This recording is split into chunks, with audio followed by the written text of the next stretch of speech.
Hey guys, how you doing? Welcome to another episode of the MaryaPrude podcast.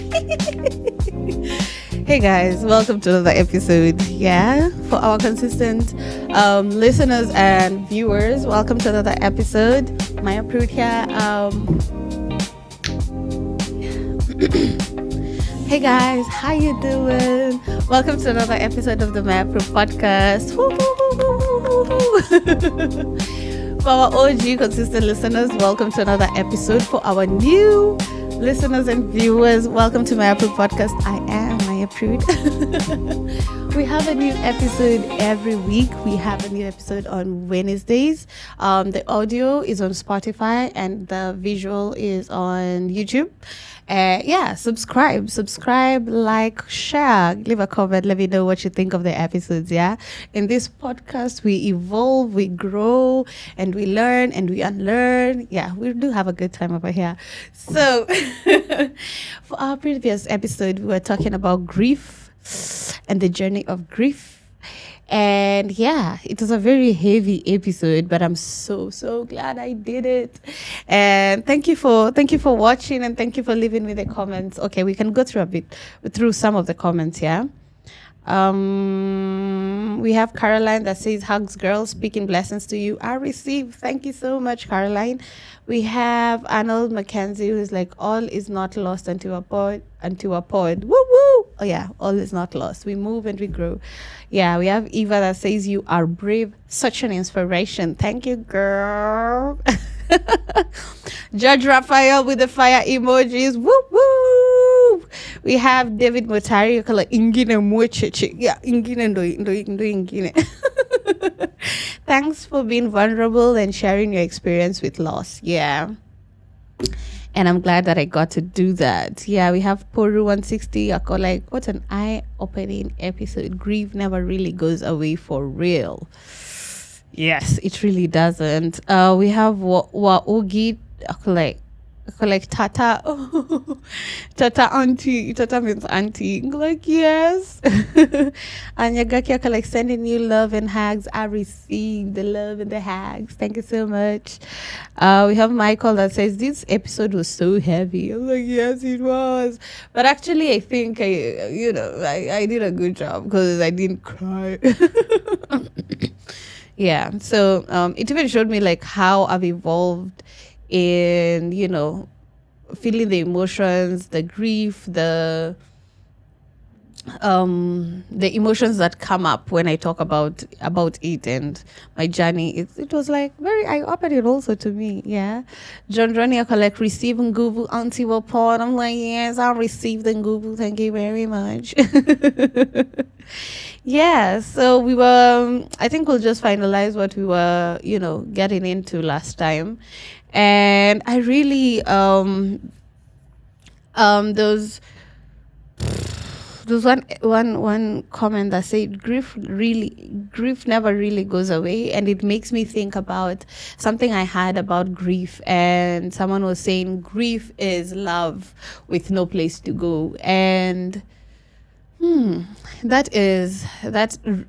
feel like that means that explains a bit one aspect of grief, because you think about this person or the deceased person, you think how life would have been different if they were here, their contribution or like their purpose in your life, and you're like, oh my gosh, like they really did play a role in their existence in my life. And like just thinking about that, and like with those kind of thoughts and emotions, that's love, that's you expressing and like your love, expressing itself for this, your love for this person expressing itself. And yeah, like I feel it's actually a beautiful thing. And the different stages of grief, actually, as we said, so there's denial, there's anger, there's bargaining, there's depression, there's acceptance. And I feel like in whatever stage that you are in, you're the only one who understands and knows really how you feel. And you're the only one who knows where that comes from. And sometimes, like for me, I really needed professional help. Yeah, sounds like I was crazy, but yeah, I really needed a professional help to process the emotions and the feelings of, how I was, like, okay, how I was feeling, and like because I think it was also translating to some self-destructive things, and I had to get it in control. And I feel like some of us do go through that, and you're like, why do I do this? Why do I do that? I don't like doing this. Da, da, da, da. But like when you go to a therapist, they walk you through your thought process, and you're like, oh, yeah, every time I start, like for me, every time like I could think about this babe of mine, every time I will think about her and like I will get to that depressive state, I will, start doing some self-destructing, behaviors. And through me, trying to get all that in control, I'm like, what? Why do I do this? Why do I do that? And I'm like, oh my gosh, it's because, because of that, because of this. And now that's when my therapist was like, so whenever you get an impulse to do this, just take it aback. And even the thing with therapy is how gradual and how much of a process it is, because you don't get to stop immediately. You just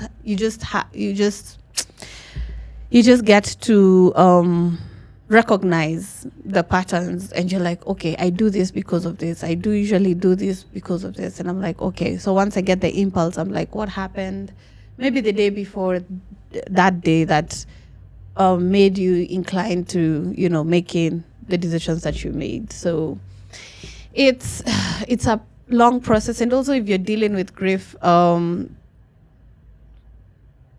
think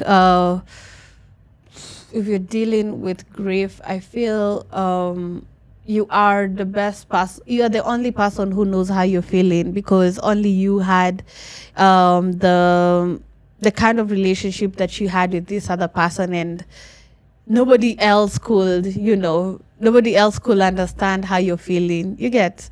So it's nobody should define how you should grieve. Nobody should define how long you should grieve. And I think it doesn't even, the grief does not go away. It's the way of grieving that changes. And it might move from one thing like self-destructive activities to, finding a way to honor them that is healthy and is, that helps you, move forward and grow. Yeah, I think so. For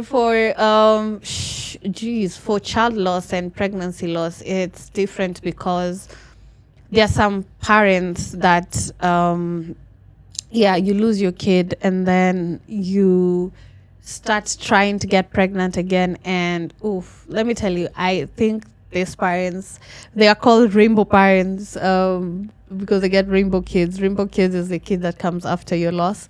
I think there's a special type of strength these kind of parents have, because honestly, like for me, I don't think I'm there yet. I don't think I'm there yet where I am thinking of, as in, even the thought of even being pregnant again is very scary for me. Even like what I was saying the previous episode, when I was talking about how this server in this coffee shop was pregnant, and it's not that I don't like pregnant women. I was a pregnant woman once. It's not that I don't like pregnant women. It's just that at the back of my mind, I'm thinking there's a 25% chance that you will not see your child. You'll not, see your child alive. You will not finish the term of your pregnancy. And it's very scary. It's very scary to think of that. And like seeing this lady serve us, it was just like, oh my gosh, like let me explain. Let me be literal. I hope it's not cringe for y'all. So like when you're pregnant, like especially in the third trimester, you get to feel kicks. You get to feel the baby move. You get to like for me, I couldn't sleep like normally. Like I needed like a pillow. Like there was this pillow that was going all from my neck to my thigh. Like I had to sleep a specific way, like elevate my tummy. And like all this ways of it's you living with this other being inside of you. You get, like they are alive, like they are here, like they are here. Like when you go and hear the you hear like the you do an ultrasound, you hear the heartbeat, you see how they are moving. You know, this is actually a life experience. And like you're sharing a life with this baby, and for it to be taken away from you, you know, like there's a lot that comes with that. There's like the thoughts of your life with this child, the thoughts of you having a nursery for this child, for you like baby clothes. Like I had baby clothes, like I had, you know, done shopping, I had all this, I had baby clothes, I had all this baby things in the house, like breast pumps, you know, like like it was crazy. And all of a sudden this person is not there anymore. And like for me, honestly, I got rid of this baby clothes like 5 years after. Is it like 5? Yeah, 5 years after losing this babe. That's when I had the courage to like open my hospital bag, the bag that I went with to hospital that had the baby stuff. I opened it after 5 years. And then like just thinking about all these things, and looking at a woman that's pregnant, it kidogo, you know, messes my mind up because I'm so scared for them. I'm so scared for them. And we have to think about like there's nothing you can do as a woman that would make you not lose this kid, because that means if you lost, on the other spectrum, if you lost this kid, it's not your fault. And it, how will I say this, like nobody will blame you for losing the kid, but honestly, like for me, I had a season of blaming myself. And so what had happened was, they did a test on my blood and saw that I have an issue with my blood. I still struggle with it till today. And this condition made my placenta have an issue that my child could not have enough oxygen. Okay, so what causes this? So the doctor was like, maybe you caused trauma to your, you know, pelvic area that caused. And I remember there was a time that I slept, and I didn't like fall. It wasn't a bad fall, but like I was thinking of such small things of like, oh my God, might it be that day I was not careful? Like if I was more careful, I wouldn't have fell. And then if maybe that would have happened, you know, there's a lot of maybe I will. And there's no person, and I feel nobody is willing to will literally do harm to themselves, knowing that it will cause harm to their baby. And moving on from that, not having the blame, not blaming yourself, and like knowing that it actually happened without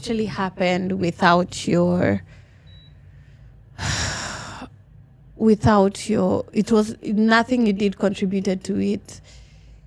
I think it's the blaming aspect is very, it happens a lot. It happens a lot to the parents, of parents. Okay, what are we saying? Blaming is a huge aspect of the parents that have lost kids, because sometimes you think, what could I have done differently that will have caused this child to survive? So it's child loss child loss and pregnancy loss is very sensitive, because there's not a lot that you will do in your own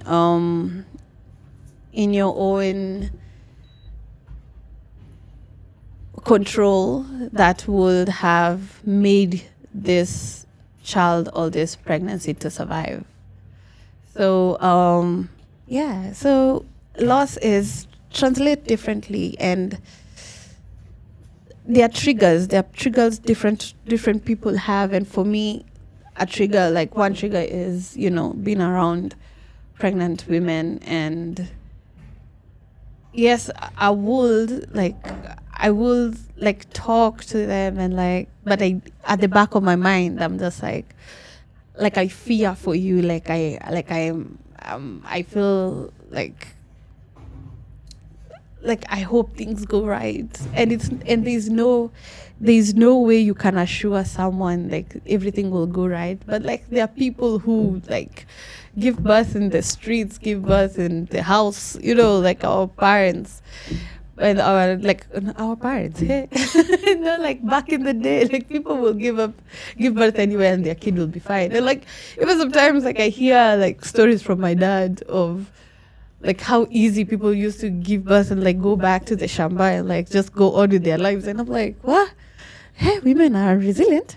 Hey, women are strong.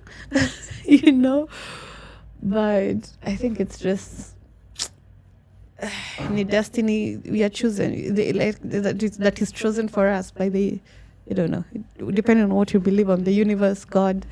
I think we just find tools that will help us grow and become better. For parents who have gotten kids after loss, me,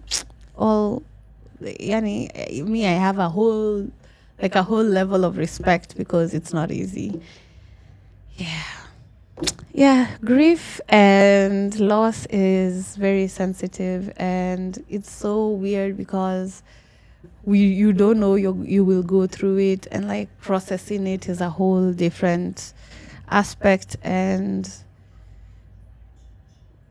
I hope in the future that, for me personally, I'll be able to, I hope the evolving will continue, that one day I will be able to, get to, even just have the idea that I can, ever get pregnant again, or I can have a kid.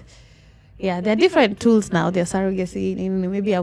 Maybe I can choose that when I'm ready to be a parent. But right now, nah. To say that we are in the process of healing and growing. And also just I think being part of maternal health, and advocating for maternal health, and advocating for for help for women who are pregnant, and just being just trying to do the best we can in the position that we are being given. So I feel like that's what we have regarding grief and loss. I last time I said, after losing my kid, I feel like grief for me was whenever a trigger will come, that's when I would be okay, I need to deal with this. But now it happened that I worked in a company, and one of my colleague went through, it was such a short span, that she had like an infection on her throat. Then all of a sudden it turned out to be cancer, and then I don't even think 6 months were over, like she lost her life. That was a close one. And I remember the day that we got to know of her death, it was like every other emotion from the grief that I put on the side just came back. And like that happened. And then one of our friends also in the office, we lost him through illness, but that was way after. And then it's just the same thing. And like it happens like from one translation to another, and you're like, when does it end? Like, when does it end? And just losing people is just painful. And hopefully I don't think because I wanted to say hopefully we get better at processing it. And I don't think, no, like, where are we getting better at losing people? Like, where are they going? Like, see, they stay with us. Like, where are you guys going? Loss is so hard. And this makes me reflect about life and the value of life and the purpose of life. And I think we'll do this on our next episode, because I really want to talk about it, because how I think about life after loss is so different. And I think that's what we'll get into on our next episode. Yeah. Yeah. Like, I think also loss has taught me not to take life too seriously. It is how, but if I don't do my best today, I can do better tomorrow. I can, I don't have to just stress myself so much, because I'm an overthinker and I stress a lot, even stress on things that I don't have to. And I'm just like, yeah, I can take it easy. And I've actually come a long way in that, and now I'm doing better. You see, me, it's like this is our therapy session. Me, I'm going through therapy with y'all. And yeah, so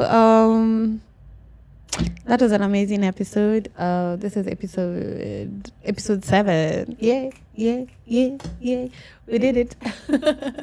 This is grief part 2. Grief journey part 2. Yeah. And then next episode we do life. That will be interesting, because let me tell you the kind of thoughts I have about life. I'm like, who scheduled us to be born at the date that we were born? We need to know, like, who. Yeah, so grief made my mind open, differently when it comes to life and purpose and just life in general. So that is what we have for this week's episode. Thank you for watching. Subscribe MaryaPrude podcast up on YouTube, Spotify. You can listen to us over there. Leave a comment, like, and share. Yeah, bye.